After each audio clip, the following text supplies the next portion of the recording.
লবণের তুল্যাঙ্ক ভার। লবণের তুল্যাঙ্ক ভার নির্ণয় করতে গেলে ওই লবণ আমাকে জানতে হবে যে লবণটা ডিসোসিয়েট হয়ে কোন কোন আয়ন তৈরি করে। এইটা না জানলে লবণের তুল্যাঙ্ক ভার আমরা বের করতে পারবো না। আমি উদাহরণ হিসেবে একটা দেখে দিচ্ছি, Al2SO4 তো এই লবণটা ডিসোসিয়েট হয়, বিয়োজিত হলে কি তৈরি হয়? Al3+ তৈরি হবে কটা? দুটো। আর SO4 কটা হবে? তিনটে। তো সুবিধার্থে একটা জিনিস বলে দিই কীভাবে তৈরি হচ্ছে।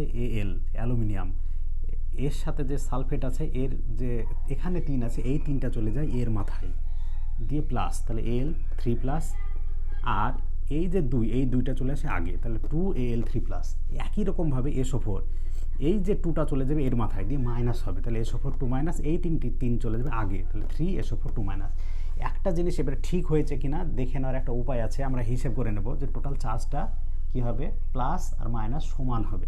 দেখো এখানে 3+, কটা আছে? দুটো, তাহলে মোট কত হলো? 3 × 6+। এখানে কত আছে? 2- আর আগে আছে 3, তাহলে 3 × 6 তাহলে 6+, 6-, তার মানে ঠিক আছে। এইরকম প্লাস মাইনাস এবং সংখ্যাটা সমান হবে। যদি এরকম হয় তাহলে জানবো যে আমার এই ডিসোসিয়েট বা ভাঙাটা ঠিক আছে। কিভাবে লবণ তাহলে ভাঙতে হয় বুঝে গেলে? তাহলে আগে প্রথমে জানতে হবে যে একটা লবণ কিভাবে ভাঙতে হয়। এরপর চলে আসি, লবণ আমি ভাঙা শিখে নিলাম। তাহলে কি তৈরি হলো? একটা লবণ ভাঙলে একটা ক্যাটায়ন তৈরি হলো আর একটা অ্যানায়ন তৈরি হলো। এবার আমার এর আণবিক ওজন বের করতে হবে। তো এর আণবিক ওজন বের করলে হবে 342। কীভাবে আণবিক ওজন বের করে আগে আমার বলে দেওয়া আছে। তা আণবিক ওজন বের করলে 342। তাহলে আণবিক ওজনকে কয় দিয়ে ভাগ করব? দুটো নিয়ম আছে এখানে, যে লবণের ক্ষেত্রে লবণের যেটা আণবিক ওজন হবে তাকে ভাগ করতে হবে কি, সেই লবণে উপস্থিত ক্যাটায়ন সংখ্যা ইন্টু ক্যাটায়নের যোজ্যতা। তাহলে 342কে কয় দিয়ে ভাগ করব? ক্যাটায়নের সংখ্যা চলে আসে, ক্যাটায়ন কটা? দুটো। আর ক্যাটায়নের যোজ্যতা কত? যে মাথায় যেটা চার্জ থাকবে সেটার যোজ্যতা কটা? 3।